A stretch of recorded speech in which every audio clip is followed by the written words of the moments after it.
Irtisi jaallattu obboleettii koo dubraa siif beelawsi yaada nyaataaf dhugaatirraa midhaan ittiin tolu ati nyaara guurraan appitaayitiin cufa paaswordiif dankaraan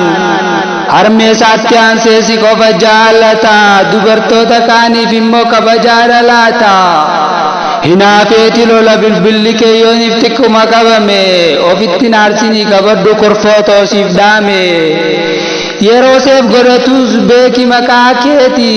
onnee koo lubbuu koo siin jaa beeki maqaa keeti onnee isaa keessaas akkasumaati